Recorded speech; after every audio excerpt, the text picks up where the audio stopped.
asli dari pendidikan geografi. Ya, asli bisa tanyakan aja ke dosen geografi waktu itu gitu. Kemarin ya nganterin teh kemarin Pak Yakub di sini. Sebelumnya PPL sebelumnya Pak Yani, Pak Dede Rohman. Sebelumnya lagi Pak Yani, sebelumnya lagi Pak Bagja pernah kesini, Pak Iwan yang pernah ngantar ke PGRI. Alhamdulillah Bapak di sini udah mau 12 tahun. Ya. Dan saya lulusan termasuk telat. Yang 2003 lulus baru 2009, penghututan. Dulu karena memang ada kendala di masalah kehidupan lah namanya. Ditinggalkan orang tua, kita kerja dulu. Dan alhamdulillah yang ada dosen yang lain. Almarhum Profesor Budiman. Beliau itu pembimbing saya ke skripsi. Sampai nelpon, Pak, Ki, nanti salah aing buruan. Masih ingat itu kata-kata, karena memang Sunda banget. Semuanya kalau nanya aja ke dosen, Pak, dulu ada dosen Kabudina aja gitu. Dulu dosen saya cerita sama Pak Budi, dulu ada dosen namanya Pak Budiman. Itu sampai membantu saya dan skripsi saya hanya beres dalam waktu singkat, hanya 7 hari. Kasih. Itu belum ke lapangan sampai diantar ke lapangan dan skripsi saya 7 hari beres. Yang setelah 1,5 tahun didiamkan. Kan menyambung dari pernyataan Bapak gitu, suka ada anak yang mungkin udah males gitu. Nah, mungkin langkah awal dari para guru di sini gitu, bagaimana terutama dari guru yang mengajar di kelas tersebut gitu. Kan biasanya kalau saya pribadi mungkin dari pengalaman saya tidak tertarik terhadap kelas itu karena mungkin faktor pertamanya dari gurunya seperti itu. Ya harus jadi guru yang menarik. Oke Bapak, buat jadi gitu. Satu yang pertama itu jadi guru itu harus yang menarik. Menarik itu mulai dari penampilan. Yang pertama itu mulai dari penampilan. Kenapa? Karena jadi guru itu mulai dari ujung rambut sampai ujung kaki mereka nilai. Bahkan kita lagi galau aja mereka bisa tahu. Pak kenapa? Pak kenapa nggak senyum dan lain-lain, itu dikritisi oleh mereka. Gimana pembelajaran yang menarik ya? Kita kan punya yang mungkin sekarang ini jadi sebuah pengalaman bagi mahasiswa, di sekolah kayak gini. Dan apa yang kita dapat dulu di sekolah jangan diterapkan saat kita jadi guru. Sekarang lagi ada PPL nih di sini. Kebetulan geografi. Ada 3 orang. Itu masih membawa kebiasaan gurunya dulu di sekolah asal. Dulu udah guru saya kayak gini. Nah, makanya saya itu dulu orang yang tidak suka geografi justru. Kenapa? Karena gurunya suaranya pelan. Itu kan kalau ngajar kan zaman dulu itu ngajar ya nulis, catat gitu kan. Nah itu harus, kalau untuk zaman sekarang udah nggak musim lah kayak gitu. Makanya guru di sini harus mulai memiliki kreativitas. Kreativitasnya harus digimanakan nih. Kadang-kadang guru itu kayak sutradara. Jadi sutradara, ya jadi pemerannya. Kadang-kadang jadi stand up comedy. Kita harus berpikir supaya anak semangat, apalagi yang jam terakhir. Itu kita kayak gini aja. Kita membuat sebuah rencana RPP. Kita bikin RPP itu semaksimal mungkin, kita buat semenarik mungkin supaya anak aktif. Gitu.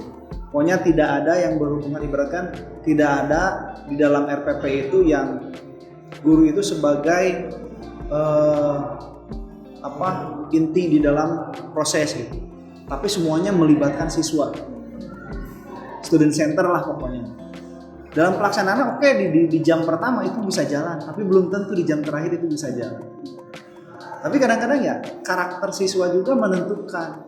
Saya bisa kayak gini, di kelas ini harus kayak gini, di kelas ini harus kayak gini. Nah jadi RPP itu hanya sebagai patokan awal. Nanti ke dalam pelaksanaannya beda kelas itu sudah beda karakter. Ya. kelas itu ada satu orang aja yang mempengaruhi, ibaratkan yang membuat si kelas itu kacau, udah kita nggak akan jalan. Rencana kita yang awal itu nggak akan jalan. Makanya itu kita harus membuat sebuah rancangan itu tidak hanya satu. Ya, kita tuh harus ada alternatif kita mau gimana. Jadi belum lagi kendala. Tadi kendala secara nyata gitu di lapangan. Teknis. Berarti kan kalian sudah siapin media video yang sangat bagus yang akan menarik anak dan lain-lain. Mati listrik, apa yang kita lakukan? Berarti kan kita harus mengimprovisasi. Improvisasi harus gimana? Nah itu kalau kurang pengalaman panik, yakin. Apalagi kayak PPL gitu, kayak gitu udah. Sekarang aja PPL sekarang. Saya suruh bikin RPP, saya kasih contoh. Nah yang saya kejiplak. Kan belum punya mungkin pengalaman sih jam terbang yang paling utama. Ya mungkin ya kayak gini juga bisa menjadi pengalaman juga ke depannya. Kan berarti semester berapa sekarang? Ketiga. Nanti di semester 6 yang ketiga kali. Iya. Nah di semester 6 itu nanti akan merasakan itu. Makanya prosesnya di dalam mengajar itu ya kebetulan saya juga baru PPG kemarin di tahun 2021. Jadi semuanya tuh ya kita bergabung dengan semua guru yang memiliki pengalaman masing-masing. Apalagi khususnya di mata pelajaran geografi ini unik sih. Kita itu kan mengajarkan apa yang kita alami sehari-hari dalam segala hal. Makanya kata saya, saat kalian berpikir geografi itu tidak penting, salah. Kenapa? Karena mulai kita bangun sampai kita tidur lagi, bahkan mungkin lagi tidur aja kita masih berhubungan dengan geografi.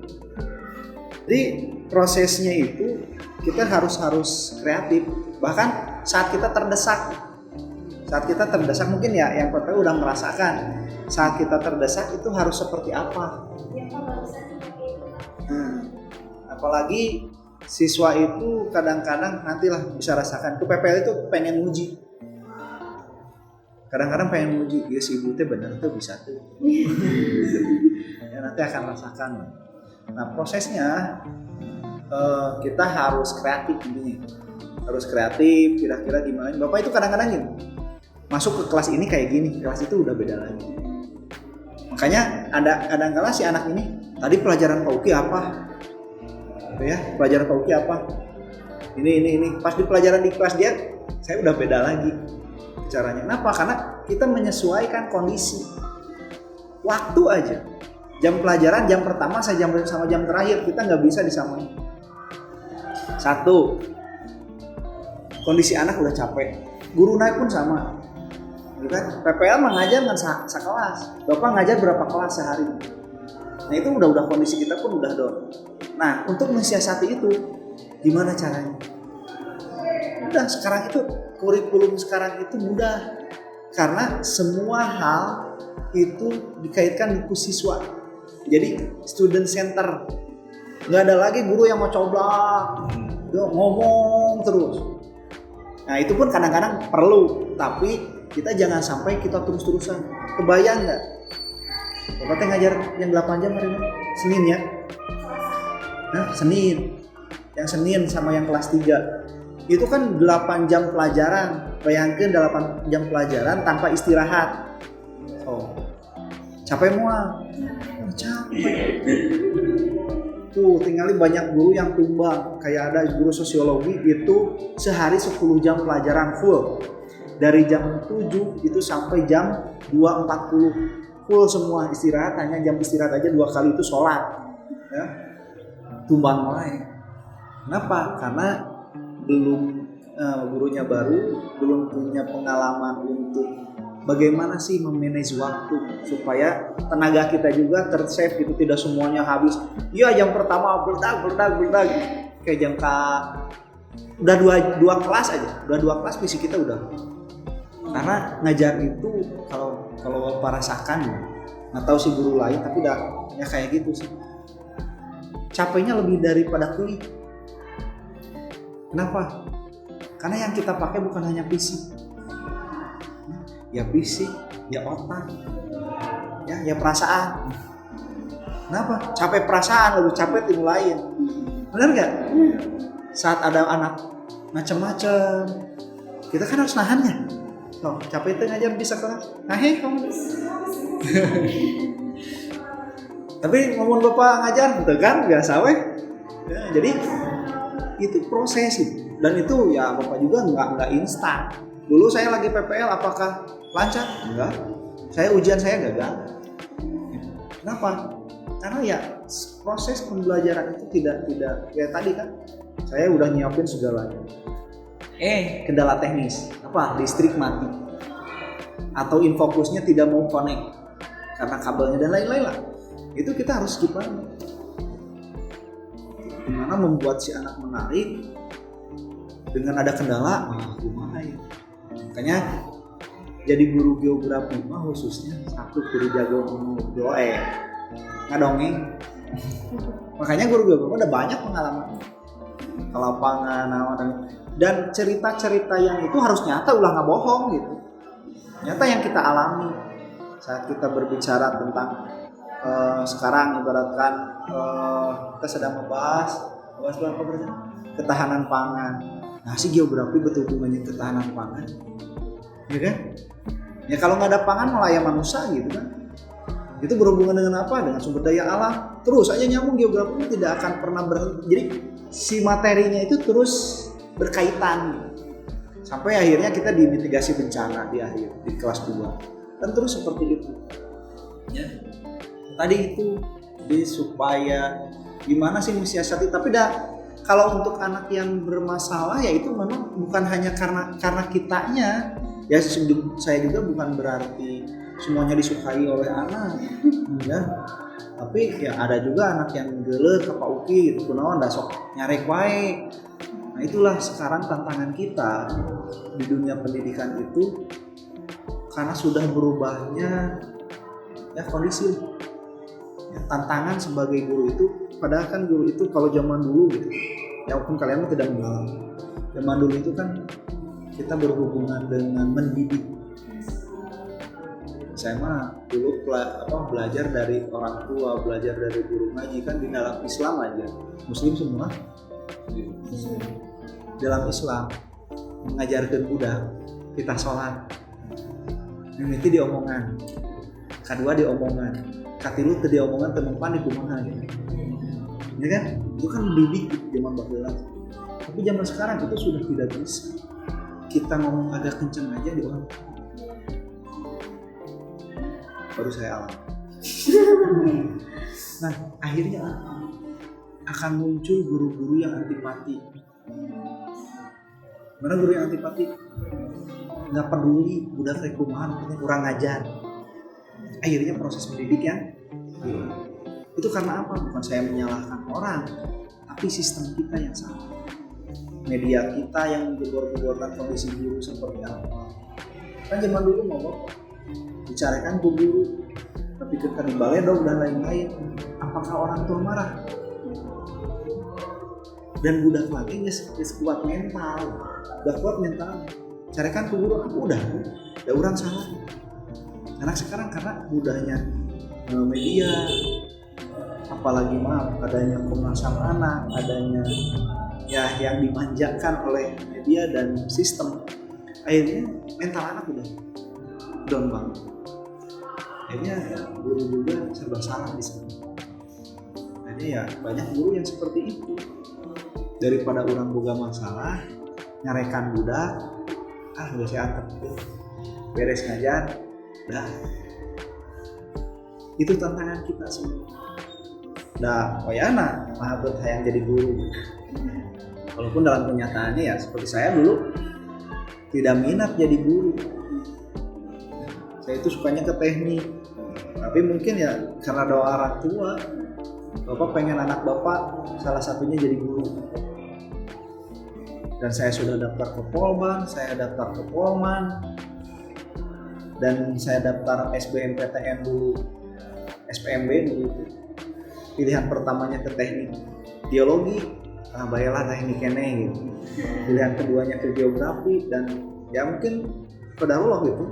Lanjut. Udah. Dan saat tes apakah dibaca soalnya? Alhamdulillah enggak. Soalnya di sini karena nggak minat itu. Karena udah doa itu makanya doa orang tua itu. Makanya saya selalu ke anak itu, sok kalian mau ujian minta maaf Pak dalain lebaran. Itu yang saya rasakan seperti itu. Doa orang tua itu mujarab, makanya kalau nanti jadi orang tua tong menyebutkan hal-hal negatif kamu itu. Mana kita bodoh-bodoh tuh insya Allah bodoh. Ke murid itu jangan sampai, guru itu jangan sampai mengucapkan hal yang jelek karena banyak kejadian mujarab doang. Karena guru kan wakilnya sebagai pengganti orang tua di sekolah. Terus ada yang ditanyakan lagi? Tapi kan dari Bapak sendiri juga dulu itu udah minat ke geografi ya. Nah, mungkin dari pengalaman Bapak sendiri, jadi gimana gitu cara Bapak memberikan pandangan kepada siswa baru mungkin yang baru masuk IPS, misalkan dia langsung suka gitu ke geografi ini? Ya Bapak itu selalu menceritakan dan membuat anak itu tertarik bahwa intinya gini, geografi itu penting bagi kehidupan, gitu kan? Geografi itu penting. Sok apa yang tidak berhubungan dengan geografi? Ya, naon sok teangan ya di bumi ini apa yang tidak berhubungan dengan geografi? Ya kan? Akhirnya gini, anak itu oh iya, kita buka pemikiran mereka bahwa geografi itu hal yang istimewa. Ya. Saya terbuka itu karena memang selama proses kuliah itu ya, oh ternyata geografi itu gini. Nah yang paling saya rasakan ya anak-anak itu tertarik ke geografi ya. Jangan sampai gini, kan selama ini tuh geografi itu dianggap susah. Kenapa? Karena geografi itu banyak teori-teori, materinya banyak, luas sekali. Saat kita berhubungan dengan litosfer, sok sabar hal yang dibahas di sana. Mulai dari tanah, mulai dari magma lah, dari magma sampai ke tanah gitu. Itu kan prosesnya panjang, materinya banyak, anak harus ngapalin. Nah, anak itu jangan dijejelin terus masalah itunya. Tapi pengaplikasian dalam kehidupannya supaya mereka itu, oh iya, ini aplikatifnya kita harus melihat kondisi real di lapangan, apa yang berhubungan dengan materi yang akan kita bahas. Supaya si anak itu, oh iya penting dia buat gitu. Kalau kan dulu kalau saya gitu, merasakan litosfer adalah naon sih litosfer. Kan litosfer teh apa? Sekarang belajar tentang tanah ini. Itu penting mah hiji, belajar tanah ke anak SMA naon. Aplikasikan tanah yang baik buat menanam apa. Gitu kan? Kalau jangan sampai enak ya, anak mau nanam cabai tapi di tanah liat. Gitu kan? Ya kita mah bawa sederhananya. Oke, kita buka materinya tentang jenis-jenis tanah dan mau aplikasikan atau udah ke SMA. Oke, ibaratkan kalian mau jadi dosen, oke harus belajar benar-benar tentang tekstur tanah, struktur tanah dan lain-lain gitu. Tapi anak SMA, walaupun materinya aja, ya kita bahas secara garis besarnya. Lebihnya kemana? Ya aplikatif. So kalian mau nanam ini, kira-kira pakai tanah apa? Pada di saya mah tanahnya ada yang warna, sok bawa tanahnya. Kira-kira tanah ini cocok enggak? Yuk kita bawa tanah mereka dari rumah masing-masing dengan warna yang berbeda. Tadi seperti tanah liat, kira-kira cocok nggak ini buat menanam? Kata anak, Pak enggak tuh Pak, ini udah cepel sana. Nanti tanahnya keras. Nah kan mereka langsung belajar. Walaupun tanpa ya kalau di SMA kan nggak punya munsel, nggak punya buat pH tanah dan lain. Walaupun ada saya punya. Bayang sok ayeuna harus praktek berapa biayanya, guru mah kudu nyiadiakeun. Jadi ya lebih ke aplikatifnya. Jadi mereka teh kita kan punya apa ya? punya hal yang lebih yang mereka dapat saat belajar geografi. Kayak di bab berikutnya di kelas 11 itu tentang kebudayaan. Kan masuk geografi belajar kebudayaan.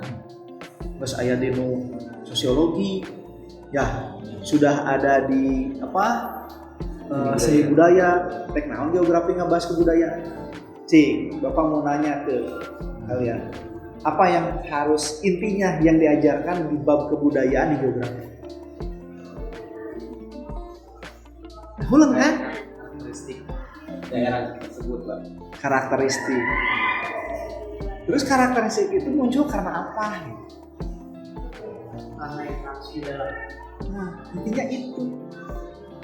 Karena kan geografi itu tidak terlepas dari yang namanya interaksi, walaupun di sosiologi ayat. Karena sosiologi itu bagian dari kita. Tapi di dalam prosesnya, apa yang harus kita pelajari? Saat kita mempelajari, nggak usah kita belajar tentang ini adalah alat musik dari ini ada. Kita mah tadi interaksinya aja ambil. Sok kunaon di Sunda mah alat musiknya dari bambu. Banyaknya. Gitu kan? Itu kan proses, nah geografinya di sana. Di hal-hal seperti itu yang diangkat. Bukan materi terus. Oke, materi anak-anak harus. Tapi harus diangkat seperti itu. Jangan sampai saat kita membahas materi terus ngecek materi budak yakin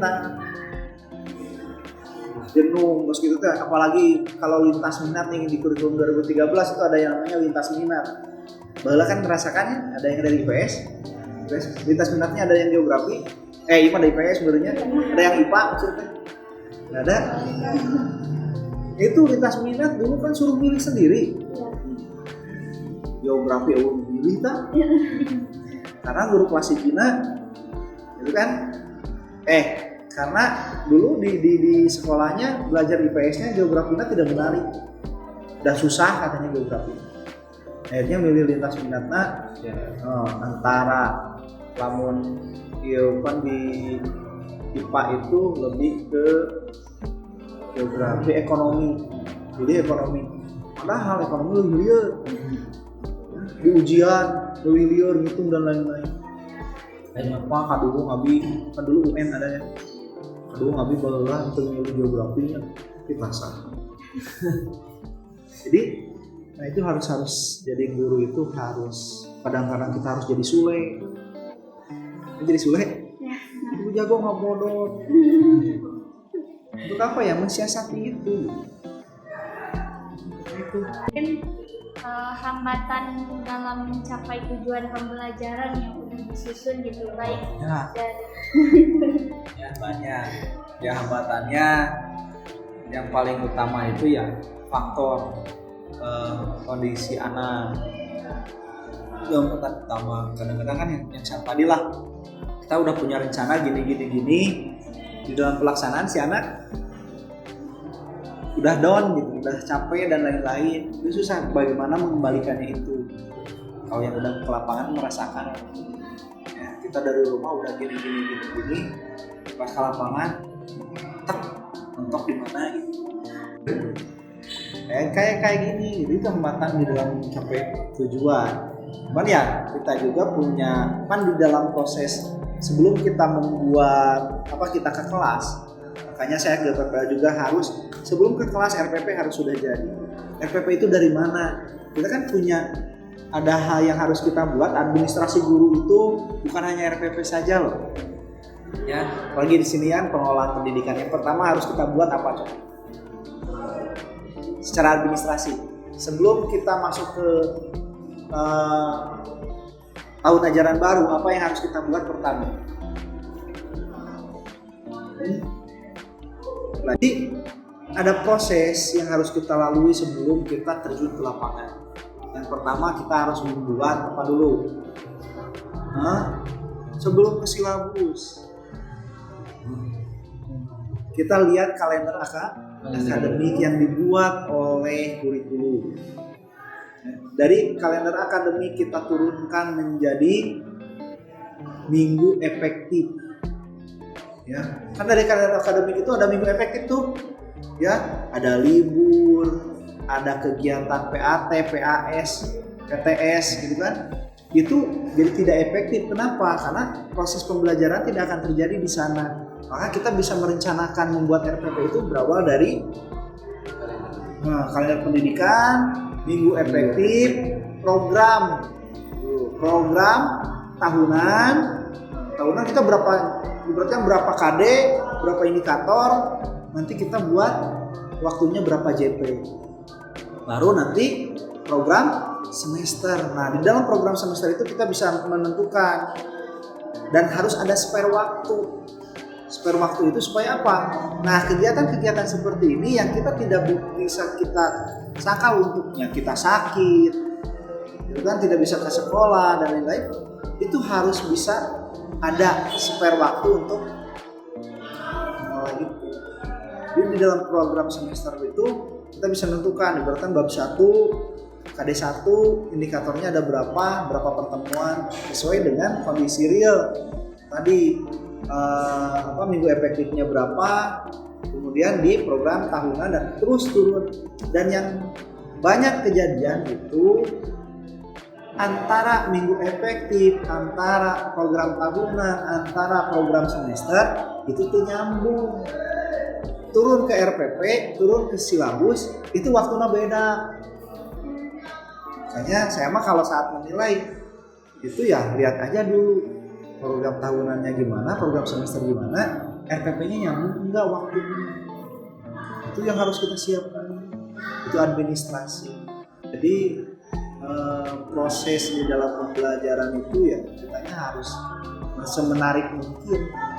Menariknya mulai dari penampilan, bukan ulah ilmu kayak mahasiswa mau PPL ini buat nanti kalau mau P3K berarti harus mempersiapkan diri, datang ke sekolah, ucol kene, segera mandi acan gitu.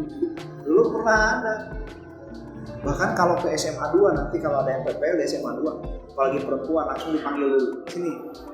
Nanti pakai make up ya. Kita jangan kalah sama murid. Sampai seperti itu. Pakaian yang harus dipakai harus gini. Jadi kita mah enggak ya. Pakaian yang sopan. Yang penting tidak untuk perempuan tidak kelihatan bibir, gitu kan? Itu apalagi kieu. Menganalisis manfaat SIG dalam transportasi. Alatnya gitu boga. Ya. Jadi kan ngawang-ngawangnya. Udah, kumaha? Bapak itu ya sederhana aja ke anak. Sekarang itu SIG itu apa sih? Kan teknologi di dalam menentukan informasi gitu. Tapi dalam bentuk peta gitu. Kumaha? Ayeuna kudu bawa kalem. Kita ngadijit gitu ya. Kan menerap. Udah, tinggalkan sok kalian buka Google Map kalian. Itu sudah sih. Benar kan? Ya, Google sudah memberikan informasi yang sangat lengkap di dalam processing gitu. Belum lagi kalau kita mau menginterpretasi citra nanti mana? Amun beli kabik mahal. Ya, udah bapak mah sok printkeun tina Google Map. Ya, Google Earth print. So kalian cari, coba kalian interpretasikan apa yang menurut manehna. Tapi sebelumnya kita gambarkan dulu interpretasi itu seperti apa. Nih, komponen interpretasi itu apa saja? Ada tekstur, ada warna, unsur-unsurnya kan, dan lain-lain. Oh iya Pak. So, sampai aneh. Pak, iya teh masjid Cikabi. Apa kumaha maneh? Emang ciri-cirinya masjid Pak, iya kan bulan, kita teh kubah. Masuk kubah deh. Nah, setelah itu kita buka di Google Map-nya. Kring, aslikeun. Oh, lain geuning. Kan jadi menarik kan anak itu. Pak, ieu mah Pak, sigana sakola.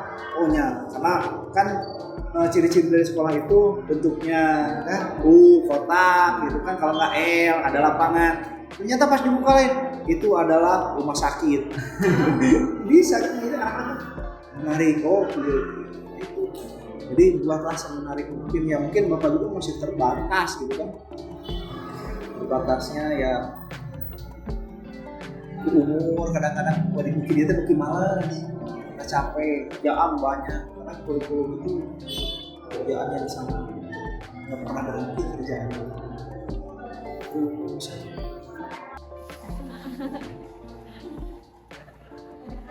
Sama itu aja ya, sok siapa nanti yang kalau nanti PPL 3K sok mangga yang mau di sini ya, welcome PGRI nah guru geografi berapa. Assalamualaikum warahmatullahi wabarakatuh.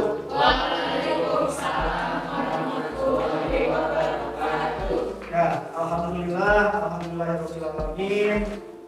Kita hari ini sudah bisa bertemu lagi bertatap muka dalam pelajaran geografi. Ya, sebelum kita mengawali pelajaran ini, mari kita berdoa terlebih dahulu yang akan dipimpin oleh KM. Ya, pada Ojat dipersilakan dipimpin doanya. Sebelum kita belajar mengajar, alangkah lebih baiknya kita berdoa dalam hati mulai.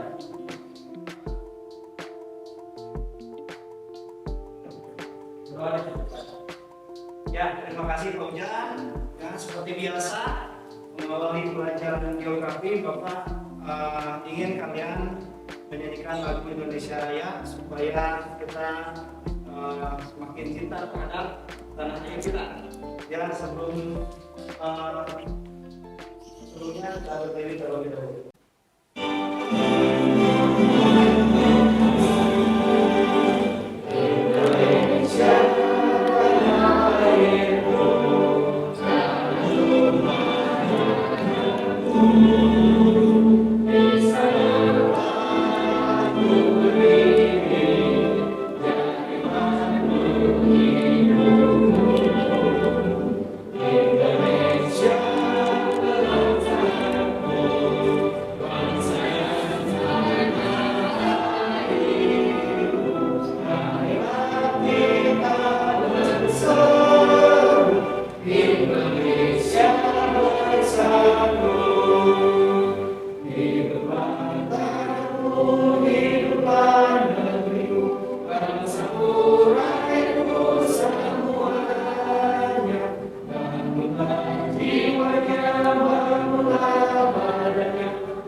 Ya, silakan duduk kembali.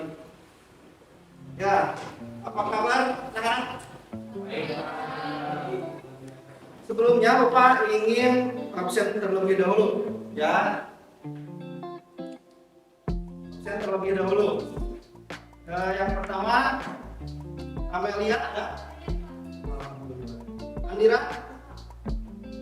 Bilkis? Davina? Dina? Farhan?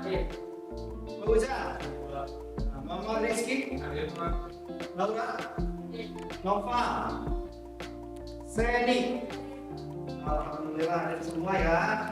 Yang mudah-mudahan setiap kita belajar semuanya selalu hadir dan dalam kondisi sehat walafiat ya. Kita hari ini akan mempelajari satu pokok bahasa yang kemarin di pertemuan pertama sudah kita bahas ya. Kemudian saat ini Bapak ingin lebih mengkhususkan ya, kita belajar tentang apa? Ketahanan ya. Jadi materi ini ya. Sebelumnya kita pelajari, kemudian hari ini kita akan mempelajari lagi materi ini lebih spesifik ke ketahanan pangan di wilayah kita. Ya, saya ingin tahu karena kondisi wilayah kita ini memiliki, contohnya Bandung lah ya. Bandung ini memiliki kondisi yang hampir wilayahnya tertutup oleh pemukiman. Ya, wilayah untuk perkebunan, pertanian, ya itu sudah mulai sedikit ya, sudah habis oleh pembangunan.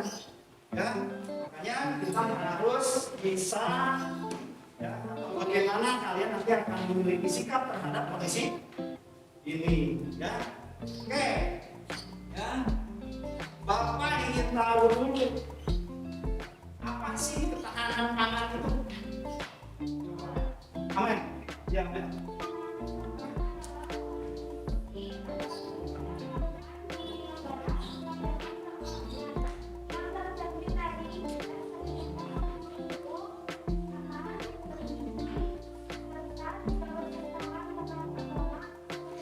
Ya, bagus ya. Jadi pangan itu seperti itu ya. Jadi ketersediaan untuk memenuhi kebutuhan pangan manusia apa saja? Coba, yang termasuk pangan itu apa sih? Padi, beras. Nah, itu mah orang Sunda ya. Semuanya padi. Saat kita berbicara tentang pangan pasti di dalam pikirannya nasi. Kenapa? Karena nasi itu menjadi makanan pokok. Ya. Nah, kemudian apa sih tujuan? Ya. Kompetensi dasar kompetensi dasar yang akan kita pelajari ini adalah menganalisis ketahanan pangan nasional, menyediakan bahan industri serta potensi energi baru dan terbarukan di Indonesia. Dan nanti di pertemuan berikutnya kalian akan masuk ke kompetensi keterampilan itu membuat peta persebaran ketahanan pangan nasional, bahan industri serta energi baru dan terbarukan. Nah, untuk hari ini tidak membuat peta pilihan, nanti kalian harus hanya sampai menganalisisnya. Kemudian ini tujuan kita, ya. Tujuan kita itu melalui pendekatan saintifik dengan model, ya. Problem based learning, tanda tanya jawab, ya, dengan melalui informasi dari berbagai video-video ketahanan pangan serta artikel lain, peserta didik terlibat aktif dalam proses pembelajaran. Ya, memiliki sikap jujur, tanggung jawab, kritis, kreatif, diharapkan selanjutnya mampu menentukan komponen ketahanan pangan, menelaah upaya peningkatan ketahanan pangan, dan melakukan hasil analisisnya. Ya. Oke, siap? Kalian belajarnya? Semangat? Ya. Oke. Ya, Bapak Ibu dan? Ya. Sangat siap lah. Oke. Nah, sebelum ya. Jadi topik kita hari ini adalah ketahanan pangan. Ya. Jadi apa sih ketahanan pangan itu? Tapi kalau ketahanan pangan saat kita hidup, ya cadangan untuk makanan kita ada juga. Kalau itu istilah-istilah kitanya ya. Berarti kita tidak takut akan kelaparan. Ya. Biasanya ketahanan pangan ini disediakan oleh negara. Ya. Kita berusaha juga untuk apa? Untuk membelinya, gitu kan? Nah, inilah ketahanan pangan. Ya, ya. Di sini Bapak pengen ada satu tayangan dulu yang ingin menggali dulu bahwa kita sebagai orang Indonesia itu selalu berhubungan dengan nasi saat kita makan. Bahkan kalian kalau dulu masih mungkin dulu di SMP ya, saat istirahat kalian sudah makan belum? Makannya gorengan, lepet lepetan, gitu kan, gorengan. Kalian makan di sekolah. Tapi saat ditanya orang tua kadang-kadang udah makan belum sekolah? Belum. Padahal itu semuanya karbohidrat, ya kan? Ya, karbohidrat semua. Sampai rumah makan lagi nasi. Nah, kadang-kadang orang Indonesia itu saat makan steak, kalau orang Barat makan steak dagingnya aja sama kentang. Kalau di kita orang Sunda, pikir apa? Pergi ke WS, ya, iklan nggak apa-apa lah sedikit. Pergi ke WS, kemudian beli steaknya teh bukan steak yang daging aja, pakai tepung, udah pakai karbo ya, pakai kentang, tambah lagi satu nasi. Itu yang menjadi masalah. Nah ini di sini bahwa ada pertanyaan untuk membuka kalian bahwa ini kan menentukan bukan hanya nasi kan pemikiran. Kalau memperkirakan aku kan mau dikira, aku mau makan seperti karbohidrat dari berbagai wilayah Indonesia. Adanya aku, singkong, sagu, kentang, pisang, dan talas. Tahukah kamu, satu porsi 100 gram nasi setara dengan 3 buah jeruk secara sedang 125 gram. 1,5 potong singkong 120 gram. 8 sendok makan tepung sagu 50 gram. 2 buah kentang sedang 210 gram. 2,5 buah pisang segar 117 gram. Dan 1 buah besar talas 125 gram. Mau sehat seperti aku? Wih, pilih mana yang kamu suka? Nah, pernahkah kalian makan diganti? Nggak makan nasi lah, pengen makan pakai singkong. Pernah nggak? Pernah, bener. Beneran, pernah? Nggak makan nasi lagi, satu hari itu pakai singkong. Nggak pernah kan? Karena kita itu selalu, ya, setiap hari itu wajib makan nasi. Nah itulah yang harus kita ubah supaya apa? Saat bahan pokok yang biasa kita makan itu tidak ada, maka kita akan terbiasa. Ya. Kan sekarang ibaratkan gini, kita makan bubur kan nasi ya, tapi udah itu pengen makan lagi. Nah, bubur itu tidak bertahan lama katanya. Ya, padahal ya itu semua sama saja. Berarti ini makan ubi. Udah gitu pengen makan lagi. Itu kebiasaan orang Indonesia, khususnya orang Sunda. Orang Sunda itu tidak terlepas dari nasi. Ya, itu.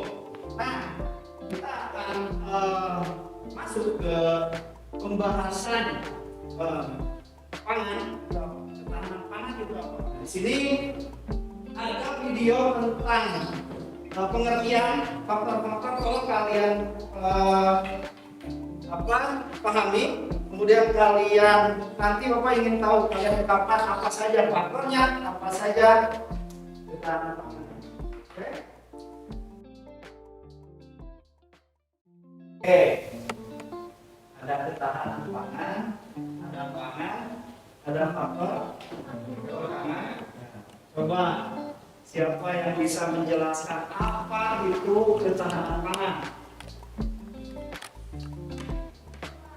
Ya, benar.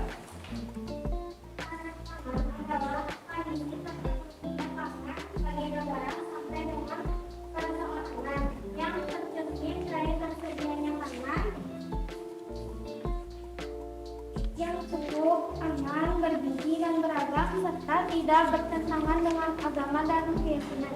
Ya, di sini ada ketahanan apa mencukupi untuk negara sampai perseorangan.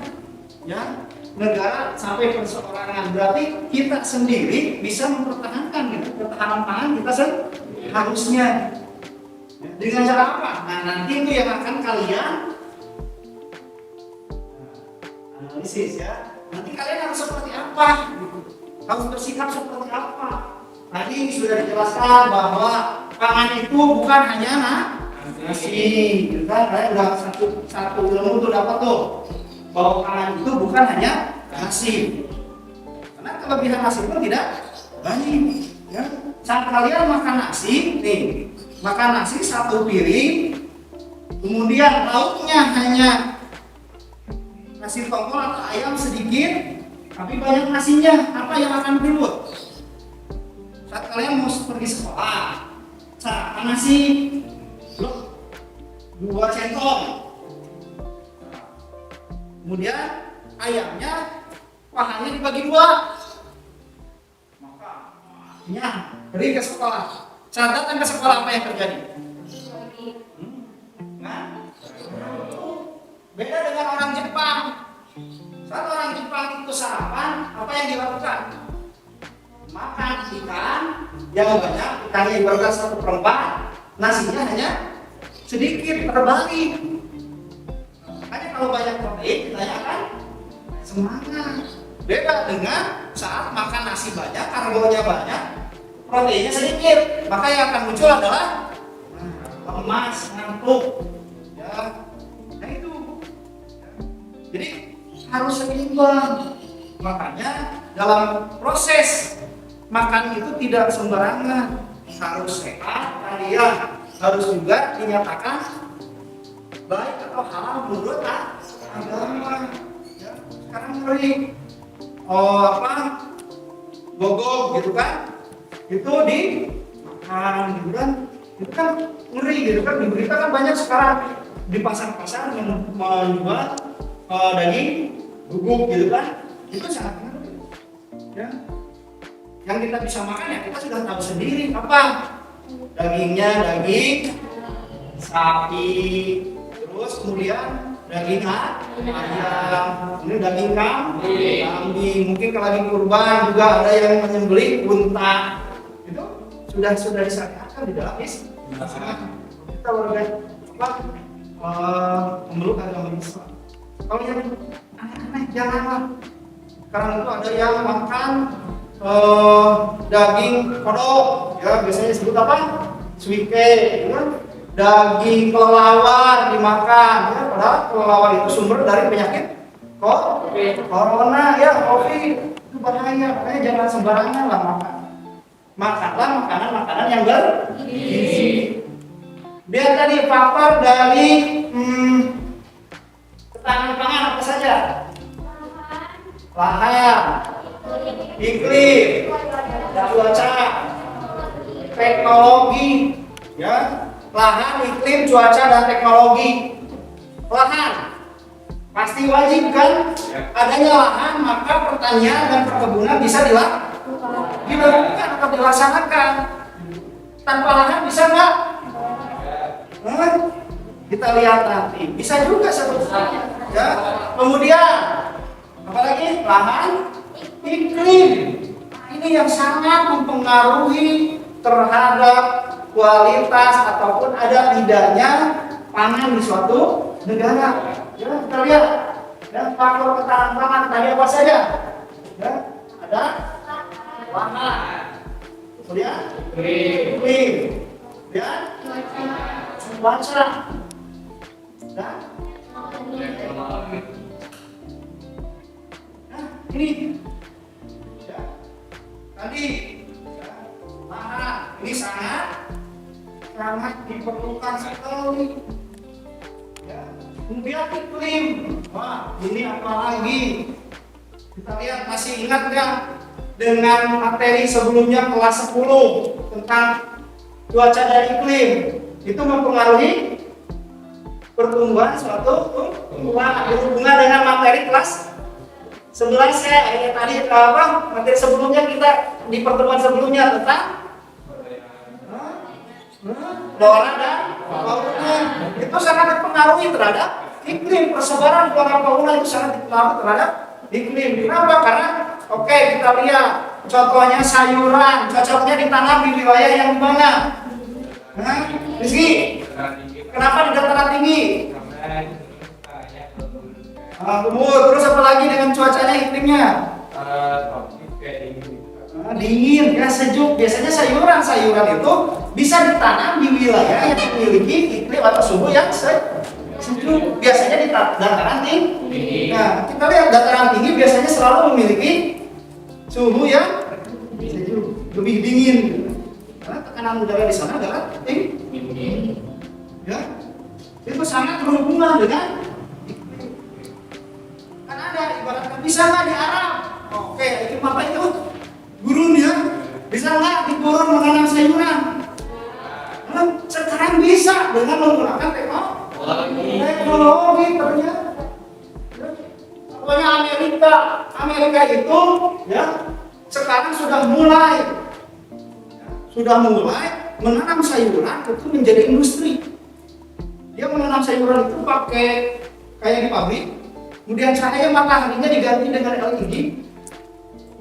Namanya menanam pokcoy, tahu pokcoy? Yang kayak sosin gitu kan?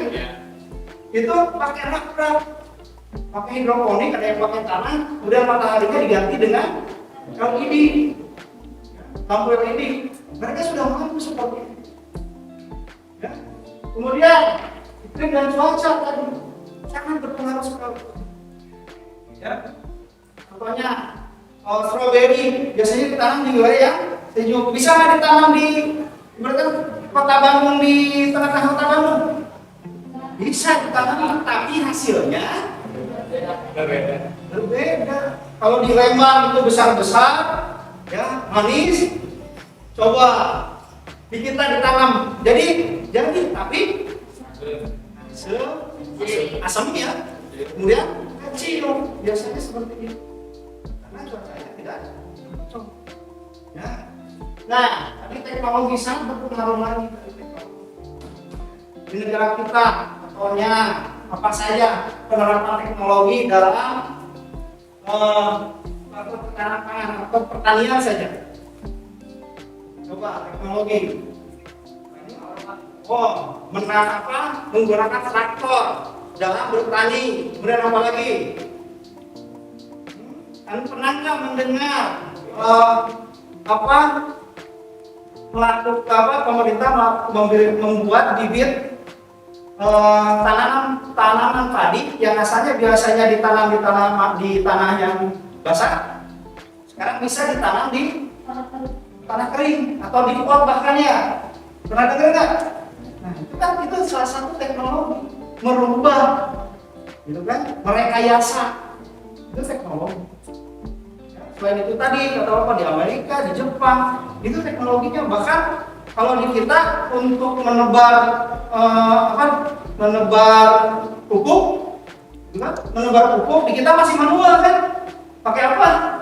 Manusia, gitu kan? Disebar. Ya. Kalau di negara lain udah gini tinggal diam aja. Pakai drone rata. Kalau disebar oleh manusia bisa memakan waktu seharian. Kalau pakai drone 1 jam beres. Itu salah satu teknologi. Ya, makanya di dalam pertanian pangan itu ada tempat, ada lahan, itu sudah pasti kita butuh akan lahan. Ya, oke. Nah, kita perjelas lagi.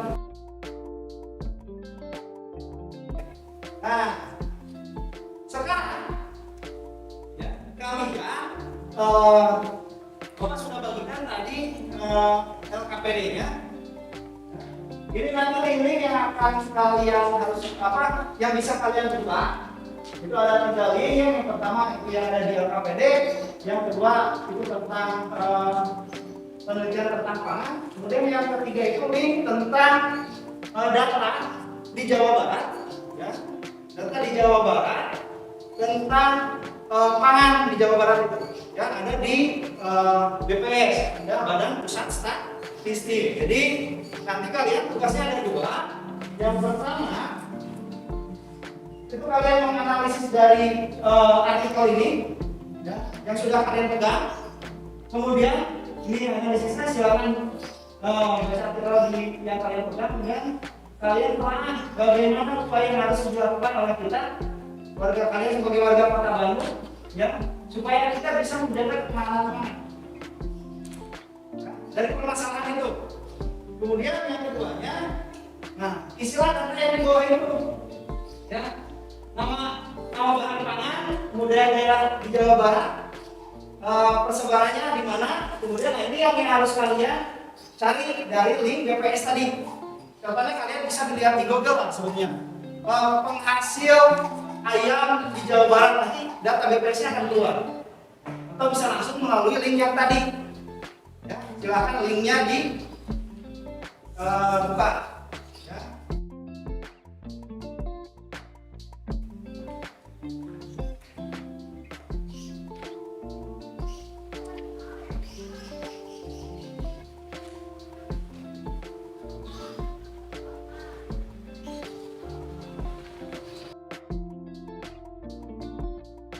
Oke, Bapak pengen ada perwakilan dari beberapa siswa untuk memaparkan hasil telahnya. Kira-kira siapa yang pertama mau mengungkapkan harus seperti apa sih yang dilakukan kalian sebagai warga Kota Bandung?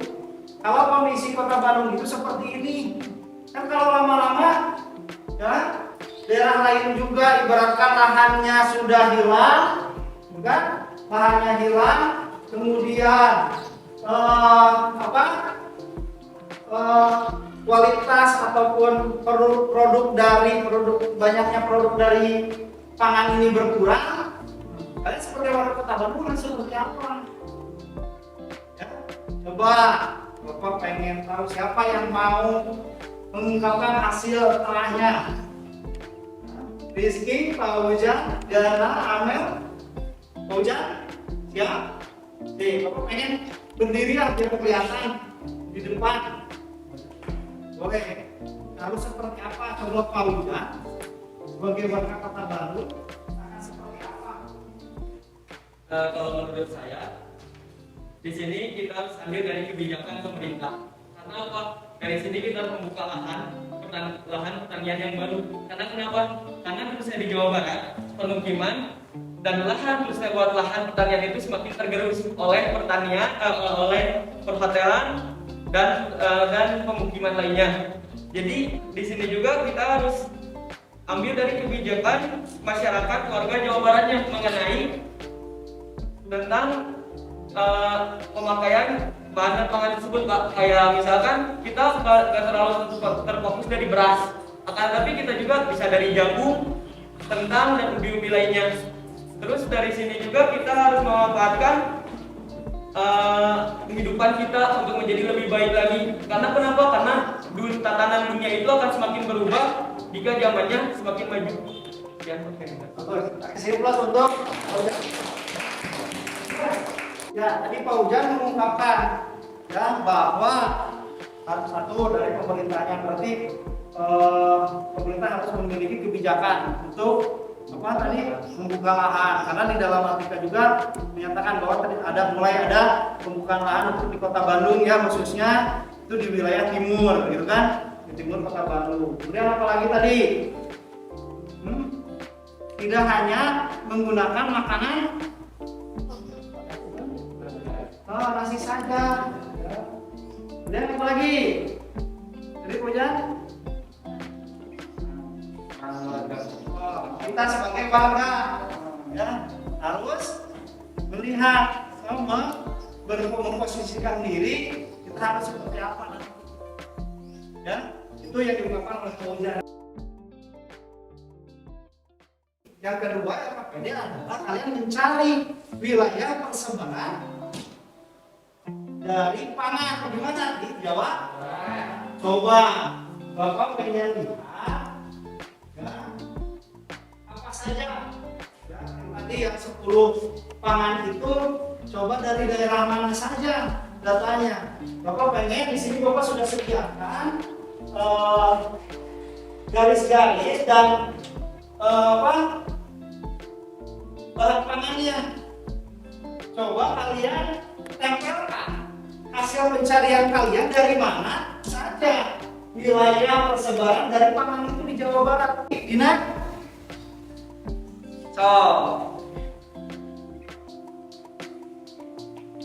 jelasin selain di sana juga di mana? Oke, kentang, ya, Dina kentang. Coba ini.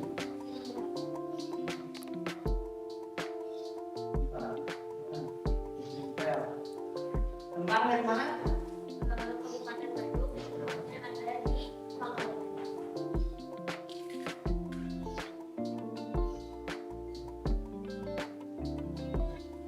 Mana? Tentang itu tersedia di Kabupaten Bandung yang tepatnya di Pangalengan. Tapi ada juga tersebar di daerah lain dan juga Garut. Tapi Ya, paling banyak di Pangalengan ya. Kalau di Jawa Barat paling banyak hasil dari kentang itu dari Pangalengan. Ya, kenapa seperti itu? Karena Pangalengan memiliki lahan yang subur dan tanahnya gembur, itu bagus untuk menanam kentang. Selain itu ya yang terkenal sebetulnya kentang lebih banyak atau banyak sekali di wilayah di Dieng ya. Ada yang tanyakan? Bertanya Dina? Ya. apakah edukasi juga menjadi salah satu strategi dalam memenuhi ketahanan pangan? Kan itu masyarakat dari sini tidak melakukan ketahanan pangan atau melakukan program sehat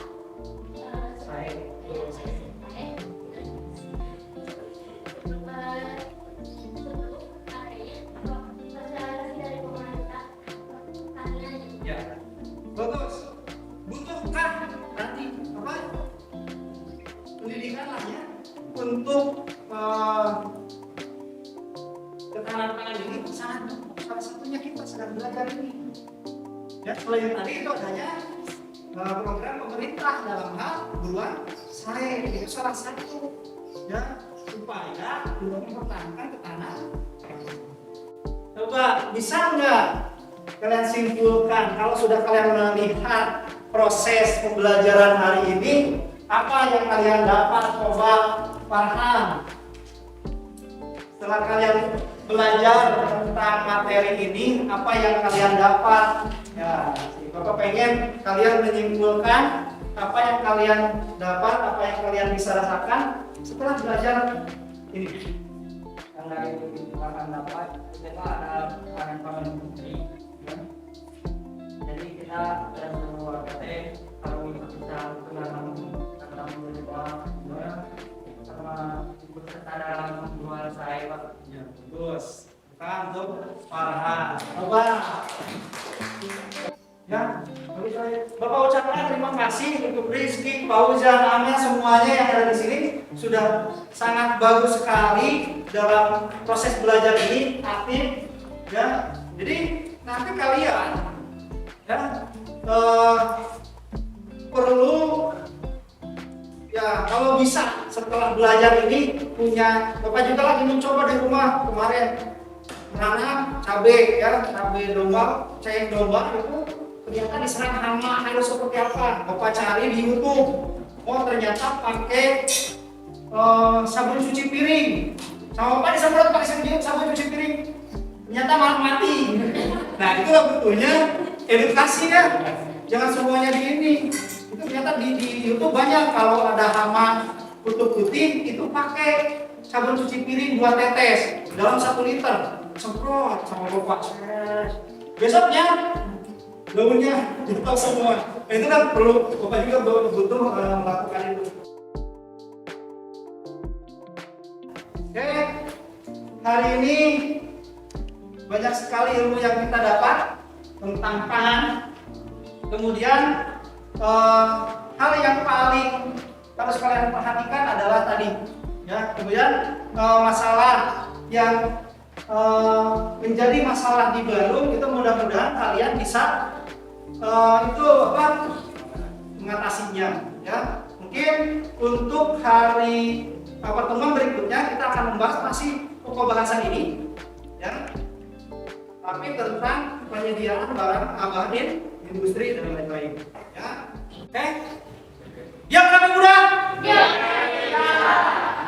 ya, kita tetap semangat. Nanti kalian yang laki-laki nanti kita jumatan di masjid kita yang terdekat ya, bareng-bareng. Yang perempuan boleh langsung pulang ya. Silakan untuk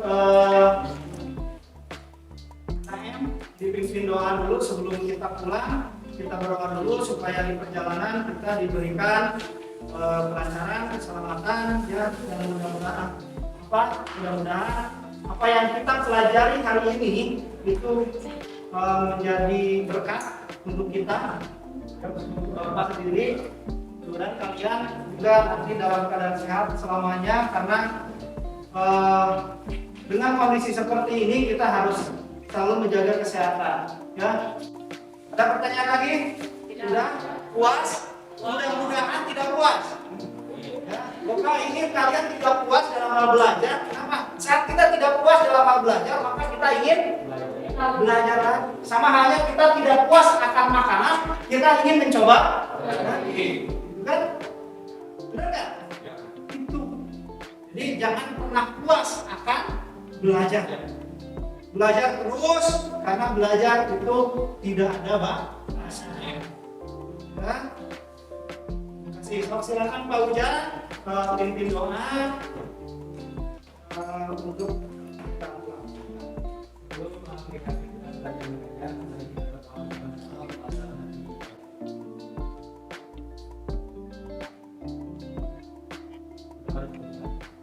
Alhamdulillah, ya, kita sudah selesai melaksanakan kegiatan belajar hari ini, ya. Nanti di jalan kalian hati-hati, ya. Jangan sampai kalian kemana-mana dulu, langsung pulang, ya. Terima kasih Bapak ucapkan. Assalamualaikum warahmatullahi wabarakatuh.